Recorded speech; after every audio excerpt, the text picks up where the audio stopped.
Are product and project managers all that different, and does it really matter? Today we're discussing a topic I find critical, but that often lingers undiscussed: the differences between project and product management and how to use this knowledge to become a better product manager. We'll cover some advice from Marty Cagan, talk through how issues between product vision and product management almost killed a cultural icon, Missionaries versus Mercenaries, and how to make critical distinctions between project plans and product roadmaps.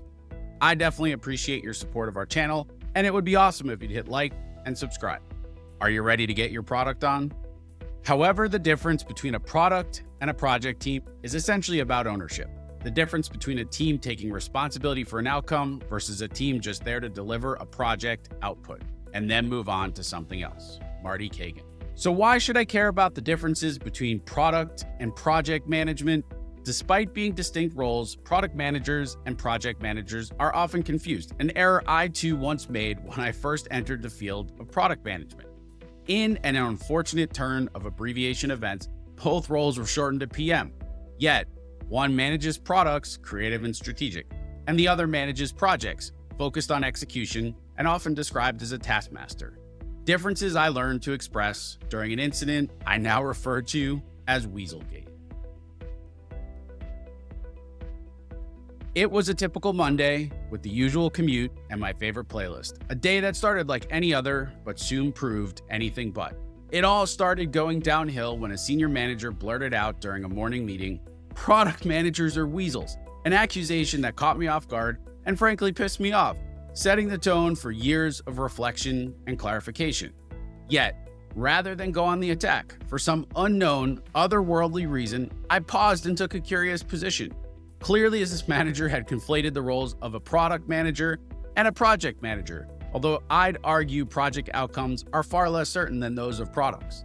Clearly, the weasel comment came from a mischaracterization of the trustworthiness of project plans.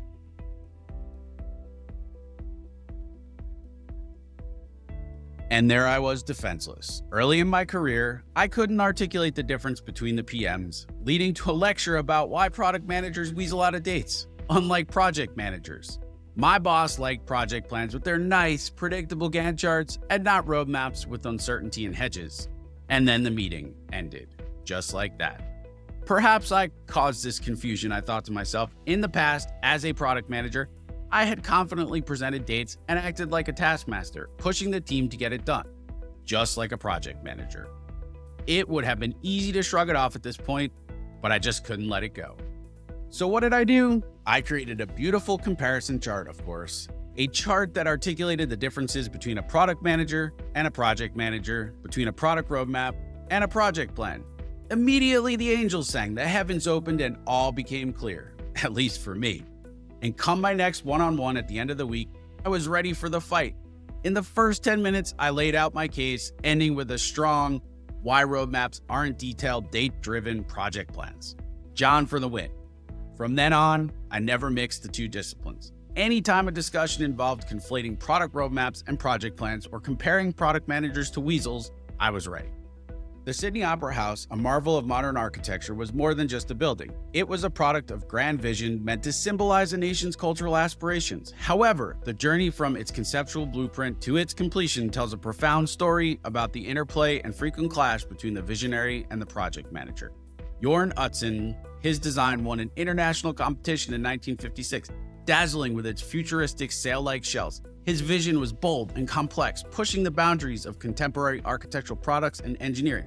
The Opera House was meant to be an innovative product in the form of a building that would not only serve as a performance space, but as a cultural icon.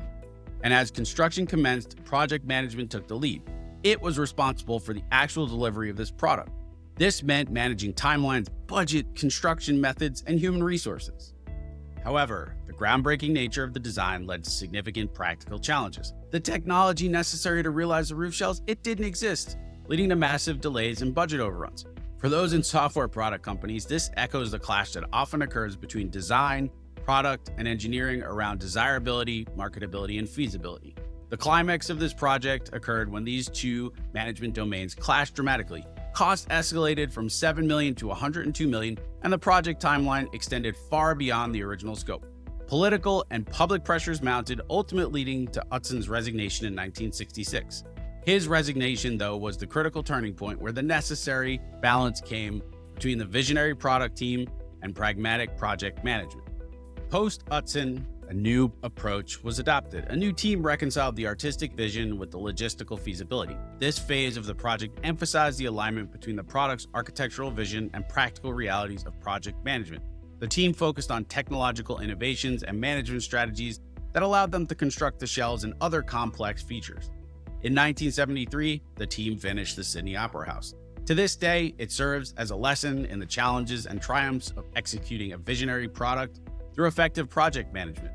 The lesson was clear. Visionary products, they require innovative ideas and a robust framework for execution.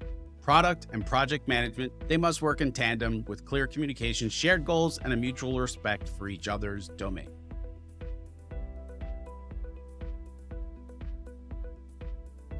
As a consultant, like a project manager, I've had the opportunity to come in, do a job, and leave. However, I always wanted to know what happens next. That's the product manager in me.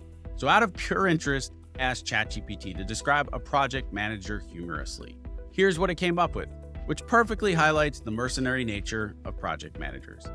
I, Penelope Periwinkle, am proud project manager. We project managers are the knights in shining Gantt charts, slaying dragons of scope creep and rescuing damsels in distress, named deliverables. But today, the dragon had spouted 3 additional heads, each spewing flames of product feedback.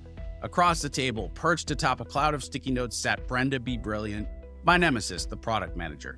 Brenda believes features sprout like wildflowers in a meadow, each one more magical than the last.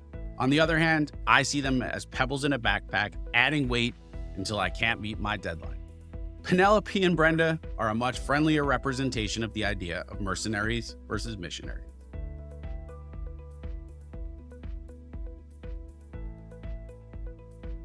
So what are the differences between project plans and product roadmaps at a high level? Picture this. A project plan is like a well-organized grocery list, while a product roadmap is like a treasure map to the holy grail of product success.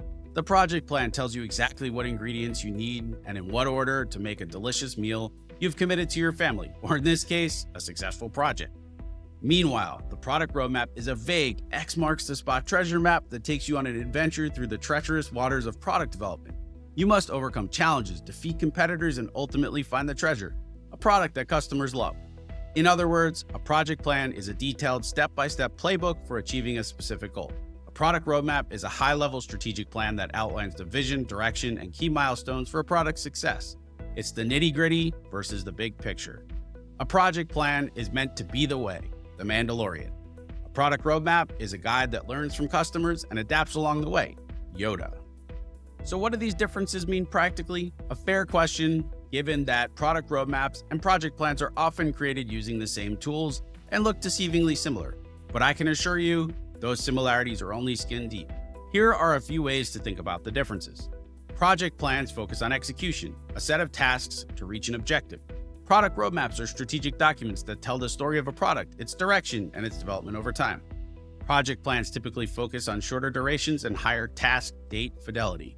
Product roadmaps cover longer time horizons and concentrate on intervals such as quarters. Project plans are rigid and structured. Deviation is not welcome. Product roadmaps are flexible, subject to change, and living documents. Project plans focus on a smaller set of internal stakeholders and task coordination, while product roadmaps are intended for a broader internal and external audience. Project plans focus on output. Product roadmaps, they focus on outcomes. Is there a risk if product teams act like project teams? Well, let's ask Marty Cagan. The signs of project teams are plain to see. Teams of mercenaries, slow velocity, little to no innovation, ballooning technical debt, no ownership of results, orphan projects, and blame directed everywhere. I couldn't have said it better myself. Products managed by project teams or using project management techniques often fail. Projects are designed to be finite with short-term end dates, while products endure for years or even decades. So what's that final burning question we did not cover? Do product managers need project managers? Well, it depends. As a product leader, there are times I leverage project manager. When I do, it's often for initiatives that support the product, like customer implementation, not for core product delivery or release management. I find that project managers complement the skill set of product managers when directed appropriately and with the right expectations. Mixing the two roles, though, is where trouble arises. For example, putting a project manager in charge of a product roadmap. Therefore, when we talk about product and project management, it's important to know that these two roles do different things, even though they both make things happen and happen to have the same abbreviation. Product managers are like the captains of a ship, deciding where it should go. They think about what customers will want in the future and try to create products that everyone will like. On the other hand, project managers are like the crew who ensure the ship reaches its destination on time. They plan how to get things done day by day and ensure everything's on track. So in closing, remember that project managers and plans are not interchangeable with product managers and roadmaps. Thanks for watching our video. Consider leaving a comment and please hit like and subscribe for more.